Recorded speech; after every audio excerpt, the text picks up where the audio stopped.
Hi everyone. In today's tutorial, we will show you how to blur and soften photo edges in Canva. This is a great way to create smooth transitions, focus attention on your subject, and give your designs a more professional look.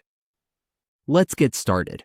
On your Canva dashboard, if you want to soften the edges of a photo, all you need to do is click on the element and choose the blur option. Just select blur. Now we need to choose the blur style we want to use. Let's pick the right one. It's this one, the white one. As you can see, we can place it right here. We can copy this and place it on the other side. You will notice it will soften the edges of the photo. This helps draw attention to just the dog, as you can see here. And that's how we blur and soften photo edges in Canva.